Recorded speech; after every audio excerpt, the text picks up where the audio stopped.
The rain didn't fall so much as it drifted, a cold gray mist that clung to the windows of the cramped third-floor apartment.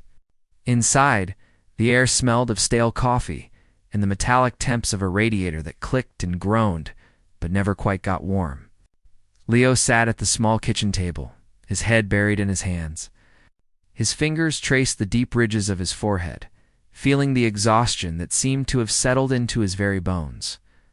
On the table before him lay a scattered mess of final notices and legal documents. Each one felt like a physical blow. Just 6 months ago, Leo had been the man everyone wanted to know. He was the founder of a promising boutique design firm, a man with a vision and the energy to match. But a series of betrayals by a trusted partner, followed by a lawsuit that drained his remaining capital, had left him hollowed out. He wasn't just broke. He was broken. He heard the sharp click of heels on the linoleum floor.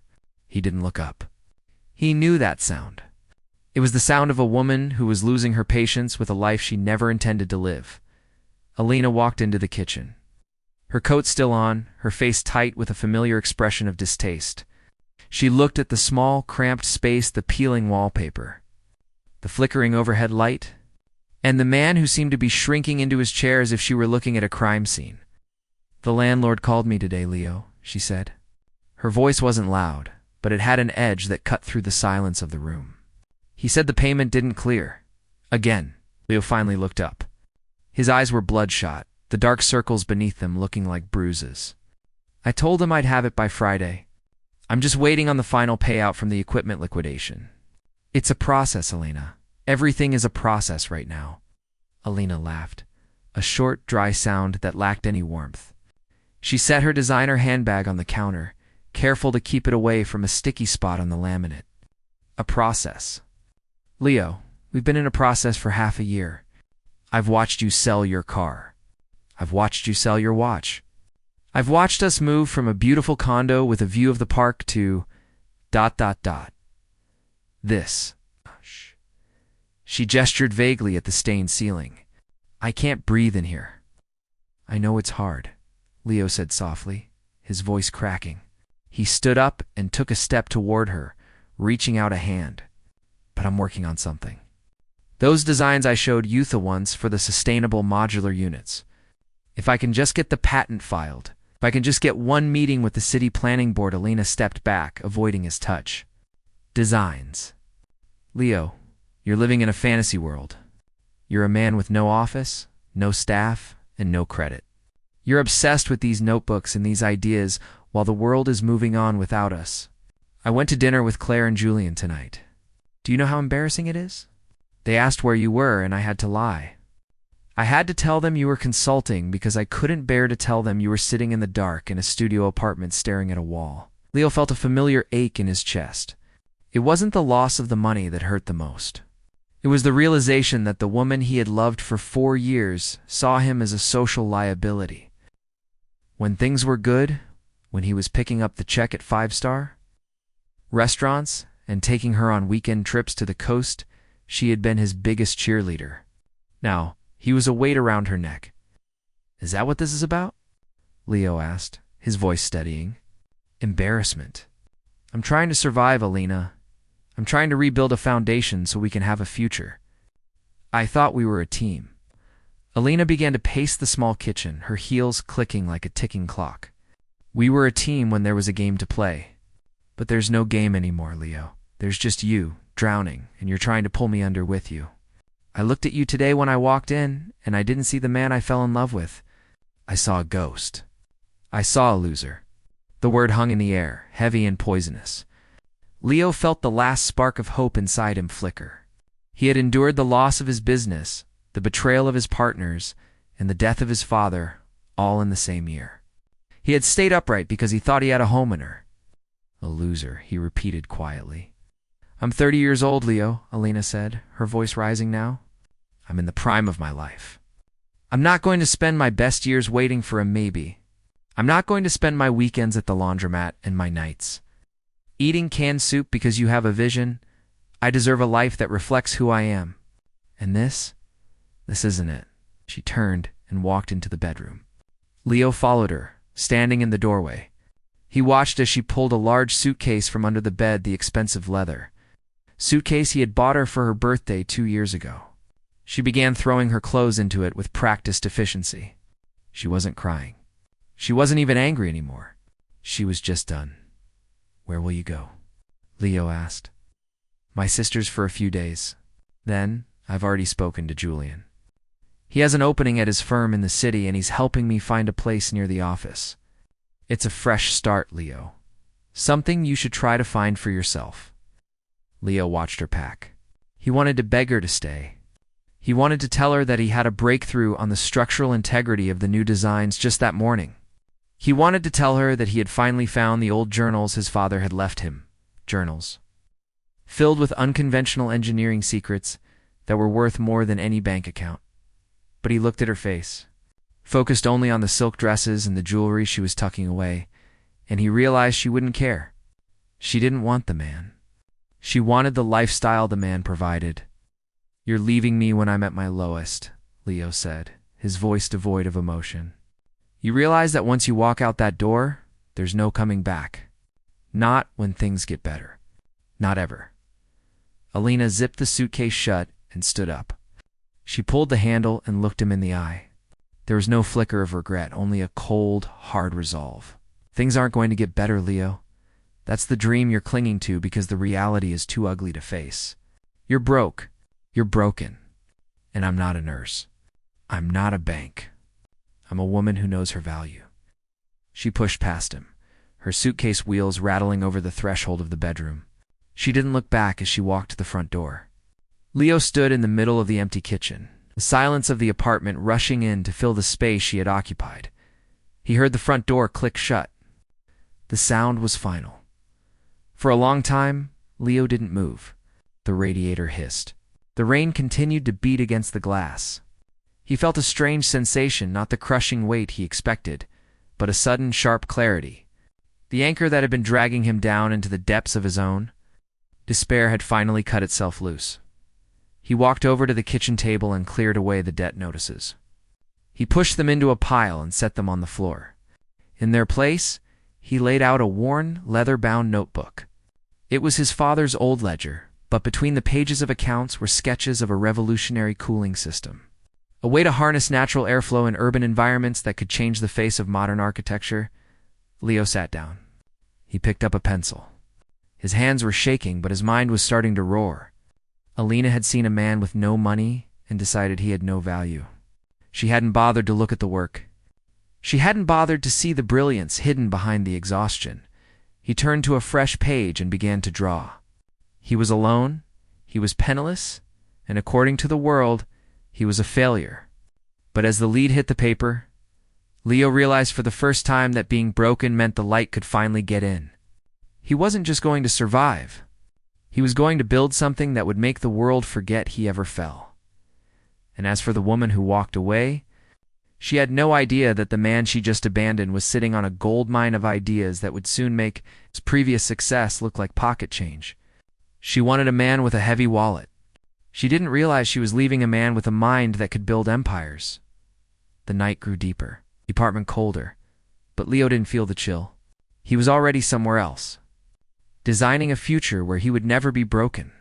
Again, the days that followed the departure of the woman he once thought would be his lifelong partner were not filled with the dramatic flair of a movie montage. There was no sudden burst of inspiration that fixed everything overnight. Instead, there was a heavy, suffocating silence. Leo woke up every morning in an apartment that felt too large for one person, yet too small for his thoughts. The indentation on the other side of the bed disappeared slowly, but the memory of her parting words that he was a loser and a ghost lingered like a bad taste. In his mouth, he realized very quickly that the first step to rebuilding wasn't about money. It was about pride. He had spent months trying to maintain a facade for her, trying to pretend that the ship wasn't sinking. Now that she was gone, he could finally stop pumping water out of a lost cause and start building a raft. He took a job working the night shift at a local warehouse, moving heavy crates and organizing inventory. It was grueling physical work that left his hands calloused and his back aching, but it did something for his mind. The repetitive nature of the labor allowed him to think, to process, and to plan without the constant interruption of someone else's disappointment. During the day, instead of sleeping, Leo retreated to the small corner of the kitchen where his father's old notebooks lay. These weren't just journals. They were the life's work of a man who had been an engineer in a time when things were built to last for centuries, not decades. His father had been obsessed with the idea of passive flow, a way to design buildings that stayed cool in the summer and warm in the winter, using nothing but physics and natural materials. At the time, the technology didn't exist to make it commercially viable. But as Leo pored over the handwritten notes and the intricate sketches, he realized that modern 3D printing and new composite materials could finally bring these designs to life. Leo's life became a cycle of grueling discipline. He would work from 10 p.m. to 6 a.m. at the warehouse, his breath visible in the cold air of the loading docks. He would walk home as the sun was rising, grabbing a cheap coffee and a day-old bagel from the corner deli. By 7 a.m., he was at his desk. He used a battered laptop he had managed to keep, running simulations that took hours to complete because the processor was so slow, while the computer whirred and groaned. Leo would manually redraw his father's blueprints, adjusting the angles of airflow and the thickness of the thermal mass. He stopped checking social media. He didn't want to see the photos of his former partner at high-end galas or traveling to tropical resorts with her new circle of successful friends. He knew they were talking about him, or worse, that they had forgotten him entirely. In their world, he was a cautionary tale. The guy who flew too high and crashed into the dirt. He let them think that. There was a strange kind of power in being invisible. When no one expects anything from you, you are free to do anything. One afternoon, about 4 months into this new life, Leo was at the public library. He couldn't afford high-speed internet at home anymore, so he used the library's workstations to research patent law.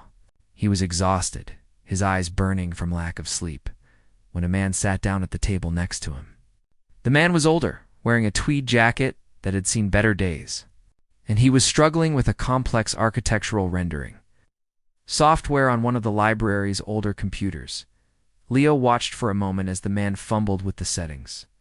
Without thinking, Leo leaned over.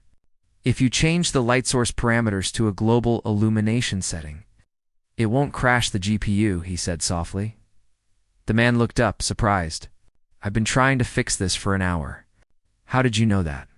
I used to run a firm, Leo said, then corrected himself. I do a lot of design work. It's a common glitch in this version. They began to talk. The man's name was Arthur, a retired professor of civil engineering who still consulted on small municipal projects. He was fascinated by the sketches Leo had tucked into his folder. As Leo explained the concept of the breathable wall from his father's notes, Arthur's eyes widened. Do you have any idea what this could do for low-cost housing in arid climates? Arthur whispered. The energy savings alone would be astronomical. Why haven't you pitched this to a developer? Leo looked down at his rough, stained hands. I don't have a firm anymore, Arthur. I don't have a suit that fits, and I don't have the money to file the international patents. I'm just trying to keep the lights on right now. Arthur looked at Leo with a kindness that Leo hadn't felt in a long time. Listen, son, I have a small office in the back of a hobby shop I own. It's not much, but it has a high-end workstation and a 3D printer that actually works. If you help me with my municipal consulting, just the CAD drawings and some basic calculations, you can use the equipment for your own projects. No rent. Just help an old man stay relevant. It was the first crack of light in the darkness. Leo accepted. For the next 6 months, Leo's silent grind reached a new level of intensity. He kept his warehouse job at night because he needed the steady income to pay off his mounting debts. But his days were spent in Arthur's dusty back office. He became a ghost in his own city. He was the man moving boxes in the dark and the man designing the future in the light of a computer screen. He lived on almost nothing. Every spare cent went into the patent application fees. He learned how to cook the cheapest meals possible, rice, beans, and whatever vegetables were on sale. He lost weight, but he gained a hard, lean strength. His mind became sharper, stripped of the distractions of luxury and the need to please a partner who only loved his potential, not his person. There were nights when the loneliness was almost unbearable. He would sit in his silent apartment and remember the sound of laughter, the smell of expensive perfume, and the feeling of belonging to someone. He wondered if he was crazy. Was he chasing a ghost? Was he wasting his life on a notebook of old ideas while the world moved on? In those moments, he would open the notebook to the last page his father had written. The world will always try to build things fast. His father had written, but the earth expects you to build things right. If you listen to the wind and the sun, they will do the work for you. Never trade the truth for a shortcut. Leo would take a deep breath, close the book, and go back to work. By the end of the year, he had achieved something incredible. He had managed to build a small-scale prototype of a modular cooling unit that required zero electricity. It worked on the principle of thermal pressure and evaporation, using a specialized ceramic weave that Leo had spent months perfecting in the 3D printer. When he tested it in the sweltering heat of Arthur's workshop, the temperature inside the module dropped by 20 degrees in minutes. Arthur stood there, holding a thermometer, his jaw dropping. "Leo, do you realize what you've done? This isn't just an idea anymore. This is a solution to a global crisis. People are going to kill to get their hands on this." "I don't want them to kill for it," Leo said, his voice quiet but firm. "I want it to be accessible. I want to build it the way it was meant to be built." But the world of high-stakes technology and architecture is a small one. Word began to leak out. A ghost was working in a hobby shop in the outskirts of the city. He was sitting on a patent that could disrupt the entire HVAC industry. Leo started getting calls. Anonymous numbers, representatives from venture capital firms, old friends who had heard he was doing some interesting work. He ignored them all. He wasn't ready. He knew that if he stepped into that world too early, he would be eaten alive. He needed to be financially stable first. He needed to be a man who couldn't be bought for a cheap price.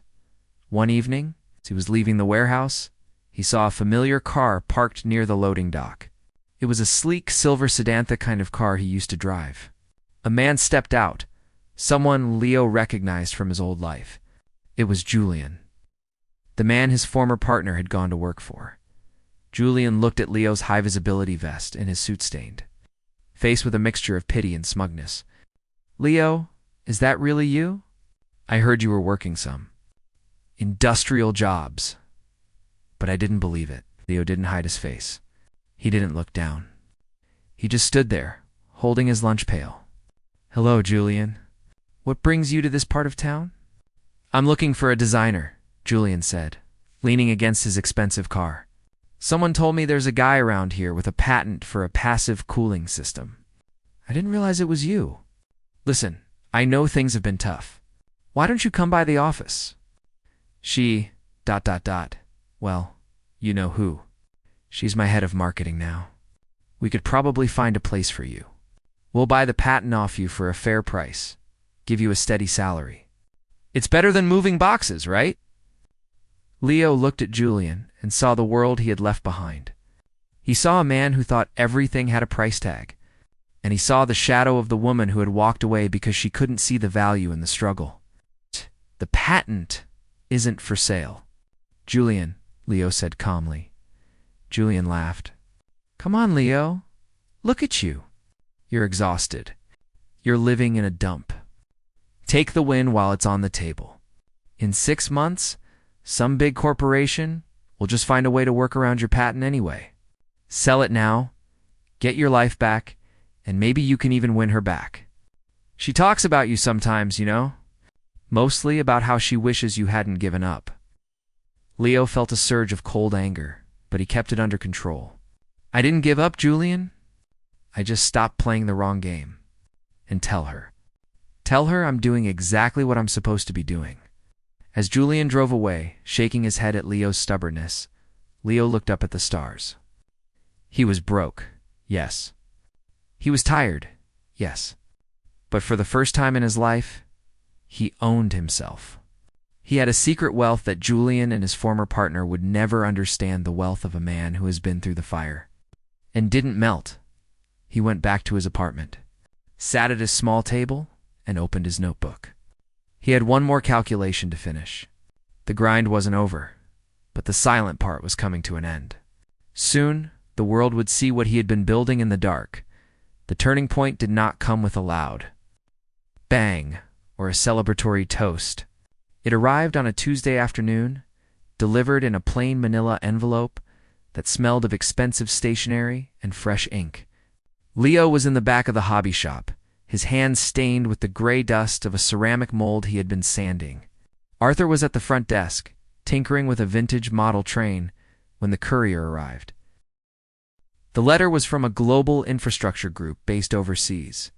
They didn't want to buy his patent in the way Julian had suggested.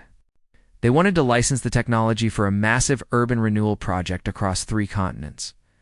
They had seen his filings, tracked the data from his small-scale prototypes, and realized that Leo had solved a problem that had stumped their billion-dollar R&D department for a decade. The offer on the table was more money than Leo had earned in his entire previous career combined. And that was just the initial signing bonus. Leo read the document 3 times. He didn't jump for joy. He didn't scream. He simply sat down on a wooden stool and felt a strange, heavy stillness. He looked at Arthur, who was watching him with a mixture of curiosity and hope. "They wanted Arthur," Leo said, his voice barely a whisper. "They don't just want the designs. They want me as the lead consultant. They're offering a royalty structure that... ... It doesn't even seem real." Arthur walked over and placed a heavy, wrinkled hand on Leo's shoulder. "It's real because the work is real, son. You didn't build a trend. You built a solution. Now, the question is, what are you going to do with it?" What Leo did next was perhaps the most surprising part of his journey. Most people, upon receiving a windfall of that magnitude, would have immediately moved into a penthouse, bought a fleet of cars, and made sure everyone who had ever doubted them knew exactly how much they were worth. But Leo did none of those things. He felt a deep, instinctive need to protect the peace he had found in the shadows. He cleared his debts, every single one of them. He walked into the local bank, where he had been ignored for a year, and paid off his mounting credit cards and the lingering business loans from his failed firm. He didn't make a scene. He just handed over the checks and walked out. Next, he bought the building where Arthur's hobby shop was located, ensuring the old man would never have to worry about rent or a landlord ever again. But for himself, Leo changed very little. He moved out of the cramped apartment with the clicking radiator, but he didn't buy a mansion. Instead, he bought a modest piece of land on the edge of the city, a place with old trees and a view of the hills. He began building a small, experimental house based on his own designs, a home that breathed with the wind and stayed cool without a single wire. It was his laboratory and his sanctuary. He became a silent millionaire. He didn't update his social media. He didn't change his phone number. To the outside world, Leo had simply vanished. His old friends assumed he had finally drifted away into the obscurity of a failed life. Julian and the woman who had left him occasionally mentioned him in passing, usually as a sad example of what happens when you lose your spark. They had no idea that while they were chasing likes and networking at shallow parties, Leo was quietly becoming one of the most influential figures in sustainable engineering. The wealth changed his life, but not his character. He spent his days in his workshop or traveling to the project sites where his technology was being implemented. He saw his designs being used to create schools in heat-stricken regions and affordable housing that didn't require expensive electricity. That was his true payment. The money in his bank account was just a tool, a way to ensure that no one could ever tell him no again. One afternoon, while he was in the city to meet with his legal team, he found himself standing outside the Hi-Res, where Julian's firm was located.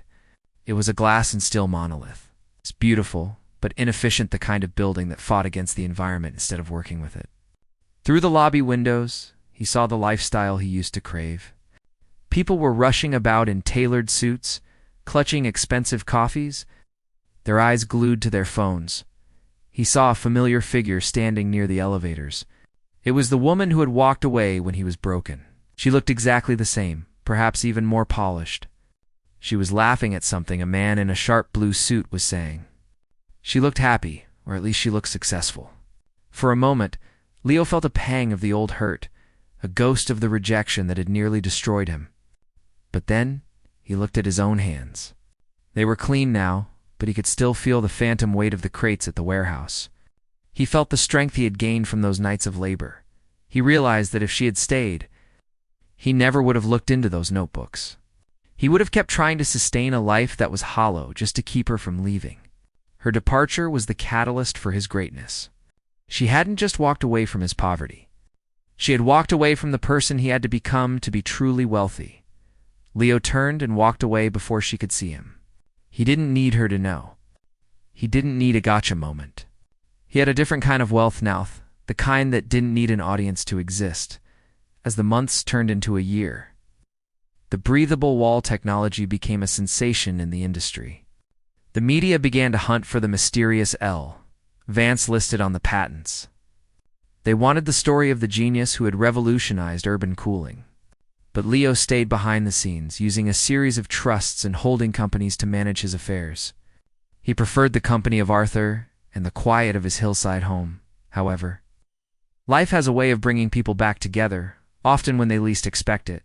A major charitable foundation was planning a massive gala to celebrate the future of the city.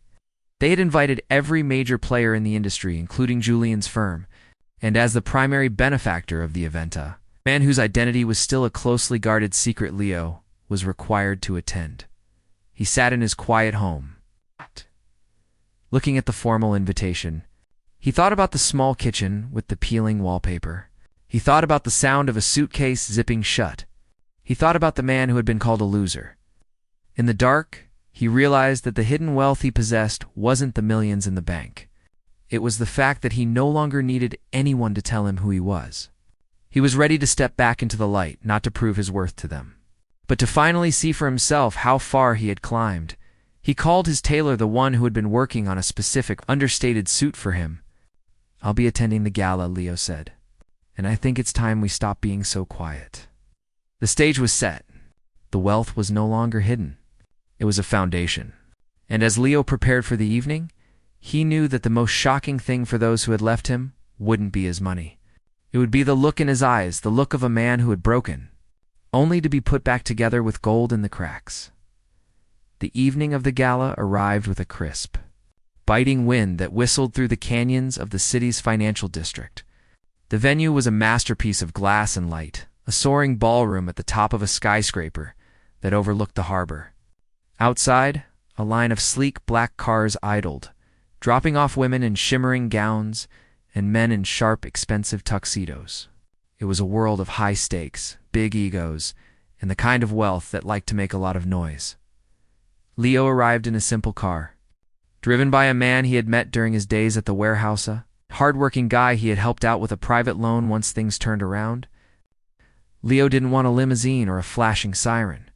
He wore a dark charcoal suit that fit him perfectly, but it wasn't flashy. To a casual observer, he looked like a successful professional, perhaps a lawyer or a mid-level executive. He didn't look like the man who held the patents that were currently transforming the industry. As he walked into the lobby, the warmth of the building hit him, along with the scent of expensive lilies and wood smoke. He felt a strange sense of detachment. 2 years ago, he would have been nervous. He would have been checking his reflection in every window, worried about whether he looked rich enough to be here. Now he just felt calm. The hidden wealth he carried wasn't in his pockets. It was in the knowledge of what he had survived. He stepped into the main ballroom, where the clinking of champagne flutes and the low hum of hundreds of conversations created a rhythmic drone. He didn't head for the center of the room.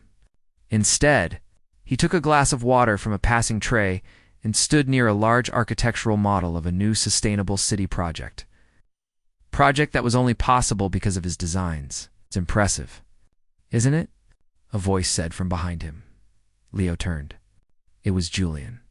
He looked exactly as he had a year ago, polished, arrogant, and wearing a smile that didn't quite reach his eyes. Beside him was the woman who had walked out of Leo's life when the radiator was clicking and the bank account was empty. She looked stunning in a deep emerald dress, her hair swept up in a sophisticated style. She was holding Julian's arm, her eyes scanning the room for people of importance. It took her a moment to recognize him. When she did, her eyes widened and her grip on Julian's arm tightened. "Leo?" she whispered. Julian squinted, then laughed. "Well, look at this. Leo, I didn't think you'd actually show up to something like this. Did you manage to sneak in with the catering crew? Or did you find a way to get a ticket on the secondary market?" Leo didn't flinch. He didn't feel the surge of shame Julian was trying to provoke.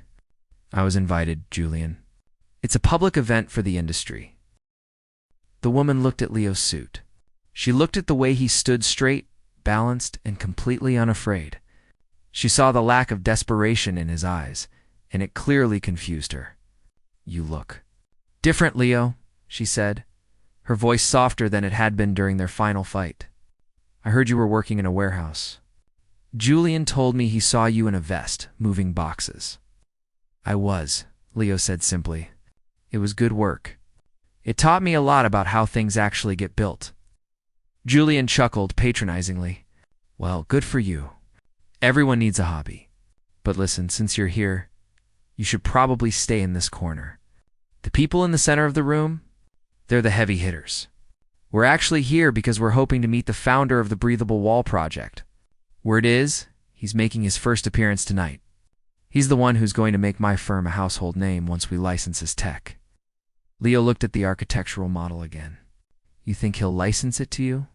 "Of course," Julian said, straightening his tie. "Money talks, Leo, and we have the infrastructure to take his little invention global. A guy like that. ... He's probably a nerd who's been living in a lab. He'll jump at the chance to work with a firm like mine. He needs someone with vision to guide him." The irony was so thick Leo could almost taste it. He looked at the woman. She was looking at him with a strange expression, part pity, part curiosity. "Leo," she said, stepping closer, "I know things were hard when I left. I hope you don't hold a grudge. I had to do what was best for my future. You understand that, right? A woman needs security." "I understand perfectly," Leo said. "You wanted security and you thought you had to find it in someone else. I found mine in myself. I think we both got what we wanted." Her face flushed. She didn't like the fact that he wasn't begging for her forgiveness or her attention. She wanted him to be miserable. She wanted him to be the broken man she remembered because it justified her leaving him. Seeing him whole and composed was an insult to her decision. Just then, a hush fell over the room. The CEO of the Global Foundation stepped onto the small stage at the front of the ballroom. He leaned into the microphone, his voice echoing through the space. "Good evening, everyone," the CEO said. "Tonight is about the future. For years, we have looked for a way to build without destroying. We have looked for a genius who understood that nature isn't an obstacle, but a partner. Tonight, I have the distinct honor of introducing the man who has changed the game. Many of you know his work, but few of you have met the man himself. Please join me in welcoming the primary benefactor of this evening and the architect of the breathable wall, Leo." Nice. The room went silent. A spotlight began to roam the crowd. Julian looked around, his face eager. "Here we go," he whispered to the woman. "Watch this. This is the man who's going to make us rich." Spotlight stopped. It didn't stop on a stage door or a VIP entrance. It stopped right where they were standing. It stopped on Leo. The silence in the room deepened, becoming heavy and electric. Leo set his glass of water down on the edge of the model display.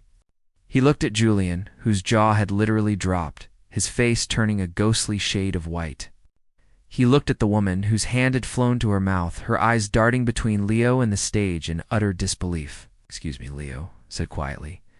"I believe they're calling for me." He walked toward the stage. Every head in the room turned to watch him.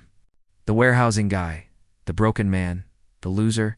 He walked with a steady, graceful confidence that silenced every whisper as he reached the stage. The CEO shook his hand warmly, whispering, "Ready to show them who you are?" Leo turned to face the crowd. He could see Julian and the woman standing in the back, looking like they had been struck by lightning. He could see the other architects and developers who had ignored his calls 2 years ago, now leaning in with desperate interest. "My name is Leo," he said into the microphone, his voice calm and resonant. 2 years ago, I lost everything. I was told I was a ghost, I was told I was a loser. And for a while, I believed it. But the wealth I found wasn't in a bank account. It was in the silence of a small apartment where I had nothing left to lose. I stopped trying to build a life that looked good to others, and I started building a life that felt right to me. He looked directly at the spot where Julian and the woman were standing. To those of you who are struggling, Leo continued, know that being broken isn't the end. It's the beginning. It's the moment when you find out what you're actually made of. And to those who only love the sun, you'll never understand the power of the man who learned how to grow in the dark. The applause was thunderous, but Leo barely heard it. He was looking at the woman's face. She wasn't smiling anymore. She looked like she had just realized she had thrown away a diamond because she thought it was a piece of coal. She had wanted a man who was already successful. She didn't have the vision to see the man who was becoming something great. The hidden wealth was hidden no more. But as Leo stood there, bathed in the light, he knew the best part was still to come, the moment when he would finally walk away from his past, not out of anger, but because he simply didn't need it anymore. The celebration after the speech was a blur of expensive perfume, firm handshakes, and forced smiles. Leo stood at the center of a circle of people who, only 18 months ago, would have walked over him if he were lying on the sidewalk. Now, they hung on his every word, nodding enthusiastically at his thoughts on urban design. It was a strange feeling, not one of triumph, but of profound clarity. He realized that these people weren't seeing him. They were seeing the numbers in his bank account and the power of his patents. Among the crowd, he saw Julian and the woman who had left him. They were hovering at the edge of the circle, waiting for a gap in the conversation. Julian looked desperate, his usual smugness replaced by a frantic, sweating anxiety. The woman looked different, too. Her eyes were bright with a mixture of regret and calculation. Leo knew that look. It was the look of someone trying to find a way to rewrite history. Eventually, the crowd thinned as the music started, and people moved toward the buffet. Leo took the opportunity to step out onto the balcony. The cold air was a relief against the heated atmosphere of the ballroom. He leaned against the railing, looking out at the city lights. Leo. He didn't need to turn around to know who it was. The scent of her perfume, once so familiar and comforting, now felt like an unwelcome intrusion. He waited a beat before turning to face her. She stood there alone, the emerald dress shimmering in the moonlight. That was quite a speech, she said, her voice soft and trembling slightly. I had no idea. You never told me about the notebooks? Not really? You never told me you were this close to a breakthrough. Leo looked at her, his expression neutral. I did tell you. I told you I was working on something. I told you I had a vision. But you weren't looking at the work. You were looking at the balance sheet? You were looking at the peeling wallpaper in that apartment. She stepped closer, her hand reaching out as if to touch his arm, but she stopped just short. I was scared, Leo. Everything was falling apart, and I didn't know how to handle it. I thought I was helping you by leaving. I thought I was giving you the space to find yourself. I never stopped caring about you, Leo almost laughed. But it wasn't out of bitterness. It was out of pity. You didn't leave to give me space.